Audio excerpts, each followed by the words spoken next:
एक ही वाकये की एक एफआईआर होती है, दो तो नहीं होती। 2 एफआईआर करवाई हैं इन्होंने। उसको अखराज रिपोर्ट बनवा ली है। जो अगवा का पर्चा फैसल टाउन में करवाया था, मांगा मंडी में जो पर्चा हुआ है वो चला रहे हैं। अमूमन हमने ये देखा है कि गवाहों को प्रेशराइज किया जाता है मुल्जमान की जानिब से। दोनों में से आपने क्या किया? नहीं नहीं, हमने कुछ नहीं किया। तो इन्होंने अपना स्टार विटनेस जो कहते हैं ये बंदा वहाँ पे छोड़ के आया, तो इसको उन्होंने गिव अप करवा लिया है। तो अरेस्ट किया गया था इन मुल्जमान को। उसके बाद तकरीबन 15 से 16 दिन बाद इनको रिमांड के लिए भेजा गया था। उसके दौरान ये सारे इंटरव्यूज करवाए गए थे जो कि प्रेशराइज हैं, और ऐसे इंटरव्यू कोर्ट में एडमिसिबल भी नहीं है। ये टोटली केस जो है सर्कमस्टेंशियल एविडेंस पे फॉल कर रहा है। इस पे कोई डायरेक्ट एविडेंस नहीं है। अस्सलाम वालेकुम, पब्लिक डिजिटल के साथ मैं हूं सुलेमान अवान। 1.5 साल कबल एक मशहूर वाक़या हुआ था, डिलीवरी बॉय कत्ल केस। उस केस में एक तो बड़ी अहम पेशरफ सामने आई है, दूसरा आज उसकी जो मरकज़ी मुल्ज़िमा है आमना, उसकी जो है वो आफ्टर अरेस्ट जो है वो लगी हुई थी। और इस केस में जो है वो क्या पेशरफ्त आई है और आज अब आफ्टर अरेस्ट में क्या अदालत में इन लॉयर की जानिब से जो है वो दलाइल दिए गए हैं, ये भी आपको बताएंगे। आमना पर ये इल्ज़ाम था कि डिलीवरी बॉय के साथ मुबैना तौर पर इनके नाजायज़ ताल्लुकात थे, जिसके बाद एक बेदर्दी से उनको जो है वो कत्ल किया गया था डिलीवरी बॉय को। और आज उस केस की क्या हकीकत है और आफ्टर अरेस्ट के ऊपर आज वकील ने जो है वो क्या दलाइल दिए हैं, हम इनसे जानते हैं। अच्छा सर, बताइएगा कि किन ग्राउंड पर, किन बुनियाद पर आपने जो है आफ्टर अरेस्ट जो है वो दायर की है? जी बिस्मिल्लाहिर्रहमानिर्रहीम। ये अभी स्टैचूटरी ग्राउंड पे हमने बेल दोबारा फाइल की है। स्टैचूटरी ग्राउंड और प्लस ह्यूमैनिटेरियन ग्राउंड्स।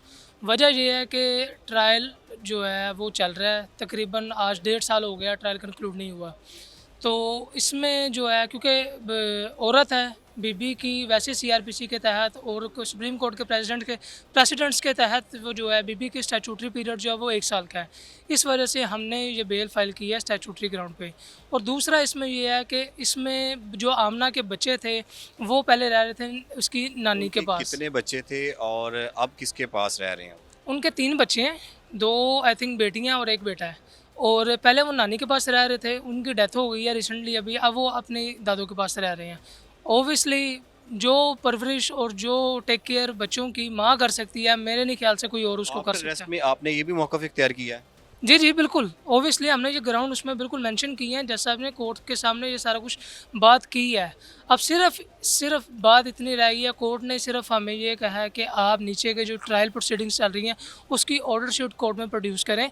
अच्छा, और ये भी आपको बता दें कि जो पेशरफ सामने आई है वो ये है कि ट्रायल कोर्ट में जो इनके जो मरकज़ी यानी मेन पुलिस की जानिब से जो गवाहान थे उनमें से एक जो है वो मुनहरिफ हो गया। इस हवाले से क्या हकीकत है और वो क्यों मुनहरिफ हुआ है? जी, पहले हमें भी नहीं था ये आइडिया। बड़ा ये शोर-गुल डाल रहे थे कि जी आप ये एविडेंस नहीं करवा रहे, ये क्रॉस नहीं कर रहे।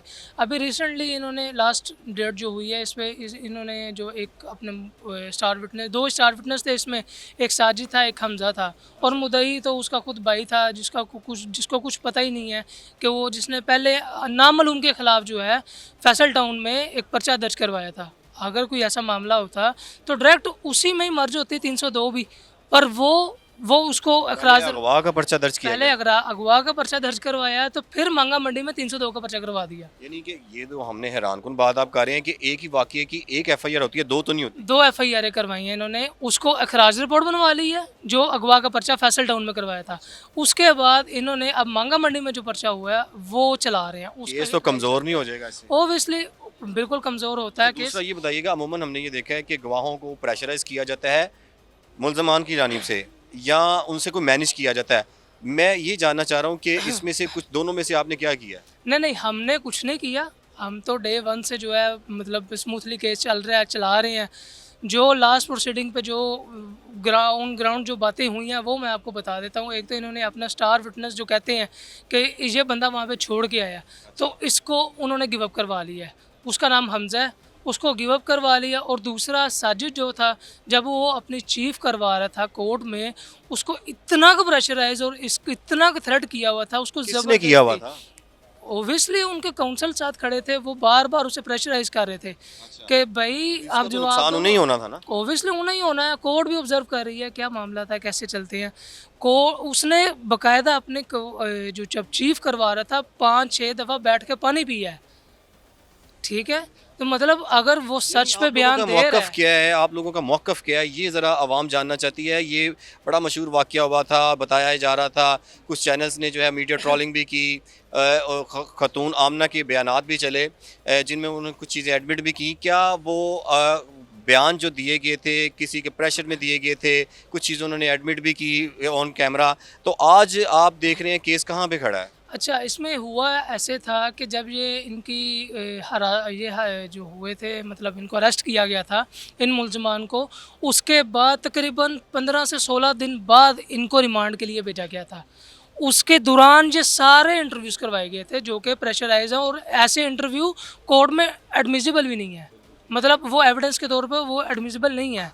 ये टोटली केस जो है सर्कमस्टेंशियल एविडेंस पे फॉल कर रहा है। इस पे कोई डायरेक्ट एविडेंस नहीं है, कोई किसी ने कोई सबूत नहीं है, कोई सबूत कोई है ही नहीं, डीएनए या कोई कुछ भी ऐसी नहीं चीज़ है। जो कि इनके घर में बरामद हुई हो, वो बताएं। ऐसी कोई चीज़ नहीं है, ऐसी कोई एक ये इन्होंने एक जो हमारे पे डाला गया है, एक चलो, डाला वेपन गया, है, ठीक एक है। वेपन है अच्छा, वेपन डाला गया है, ठीक है। ये बताइएगा कि पुलिस ने जब अपनी पुलिस फाइल तैयार की, उसमें सबूतों का लाजमी लिखा होगा, जिक्र किया होगा, शवाहिद इकट्ठे किए होंगे। उन शवाहिद में ऐसा कुछ भी नहीं है, कोई परस, कोई चीज़ जो मकतूल की, कोई चीज़ें तो होंगी जो जैसे उन्होंने आपके साथ मर्ज किया, ऐसे तो फिर आप निकल जाएंगे ना। नहीं, मतलब फिर किस तरह 302 आप पे लगा दी? यही तो बात है, यही तो बात है। जब इन्होंने जो कुछ भी उन्होंने रिकवर किया, कुछ मोबाइल फ़ोन से रिकवर किए थे, एक पिस्टल रिकवर किया है। देखिए मरने वाले की डेथ कैसे हुई है, शूट तो नहीं किया गया उसको, ठीक है, उसको टॉर्चर किया सिमनियों गया। में क्या लिखा है? गुनाहगार जब लिखा गया तो क्या लिखा? जब तफ्तीशें मैनेज हों तो मैं अब क्या, केस अंडर ट्रायल है, मैं कुछ ऐसी बात करना नहीं चाहता, ये मैं कर नहीं सकता, क्योंकि हक सच की बात है, वो कोर्ट ने फैसला करना है, तो कोर्ट इंशाल्लाह इसका बेहतर आज फैसला। आफ्टर अरेस्ट पे क्या अदालत ने रिमार्क्स दिए और आपका क्या कहना था आज? कोर्ट ने हमें टाइम दिया कि आप जो है ना नीचे के ट्रायल की जो ऑर्डर शीट है वो प्रोड्यूस करें, और साथ कोई जो सुप्रीम कोर्ट के प्रेसिडेंट्स अगर कोई ऐसी जजमेंट्स हैं वो प्रोड्यूस करें। उसके बाद फिर अभी 3 हफ्ते की डेट दी है, 10 मार्च उसकी नेक्स्ट डेट है, तो इंशाल्लाह उम्मीद है कि ये बताइएगा, फरहान की भी दायर किए कि नहीं? नहीं, अभी अभी उसकी आप आमना की करना चाह रहे हैं? आमना की फाइल की है हमने, आमना आमना आमना की की फाइल है। की है हमने। अच्छा, इस वक्त मेरे साथ फरहान के भाई भी मौजूद हैं। अच्छा फरहान, ये बताइएगा, हमने देखा है मीडिया ट्रोलिंग में तो ये किसी पे भी आप इल्ज़ामात लगा सकते हैं, ठीक है। आपने हकीकत बतानी है, ऐसा क्या वाक़या था, इसमें कितनी सच्चाई है? हकीकत बता रहा हूँ कि ये सब एक स्टोरी है, ये सब एक झूठ का, वो जो कहते हैं ना फंदा, वो हमारे गल में इन्होंने डाल दिया। कैसे? सीडीआर वगैरह में कोई नंबर आए हैं, कॉल्स रिकॉर्ड है? कोई कुछ रिकॉर्ड नहीं है, कुछ मैं कहता हूँ फिर कोई अभी तक proof 1.5 नहीं है, साल कोई से अंदर evidence क्यों नहीं है?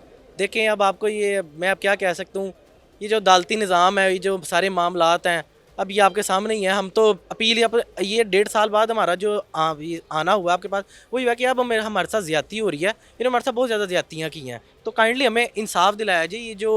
ये जो दो मुलजिम, जो मेन जो बंदे हैं, जो दो इनके आई विटनेस है, जो एक भाग गया डर के, उसको पता था कि आपने तो नहीं डराया? नहीं, हमने क्यों मैनेज डराना? तो नहीं किया? अगर हमने डराना हमने होता, तो अमूमन यही देखा केसेस में। अगर हमने डराना होता तो हम मुद्दईयों के साथ बात करते, नहीं कहते कि मरता सुलह कर ले, बात करें, तो हमने इसी को क्यों डराना था? शायद गवाहों को, क्योंकि केस कमज़ोर हो जाता अगर गवाहों को डराया जाए या मैनेज कर लिया जाए। ये अल्लाह पाक की तरफ से ये एक हम पे रहमत हुई है, जो हम 1.5 साल से सब्र करके बैठे हुए हैं, क्योंकि उसको पता था कि मैं अगर गवाही दूंगा तो मैं अंदर जाऊंगा और जो फरहान है वो बाहर आएगा। मेरा सिर्फ इतना कहना है कि अल्लाह पाक अगर किसी को दुश्मन देना तो वो गैरतमंद दे। कह रहे हैं ये सारा वाकया प्री प्लान हुआ है? प्री प्लान, और इंशाल्लाह कैसे, किसने किया है? मैं- कौन है आपके दुश्मन? मैं कहता रहा हूँ, ये साजिद और हमजा हमारे दुश्मन है, ये दो बंदे हैं, इनको लेके आए बीच में। आप एक इनको जानते हैं पहले? मैं जानता नहीं हूँ, मैं सिर्फ इनसे जो इनकी जो वर्किंग की है, इनके ऊपर वो जो पूछा है, जो इर्द गिर्द लोगों से पता लगा, वो ये है कि जी कोई कहते हैं इनके ये दोस्त हैं, कोई कहते हैं इनके रिश्तेदार। इनका तो रिश्ता भी साबित नहीं होता आपस में।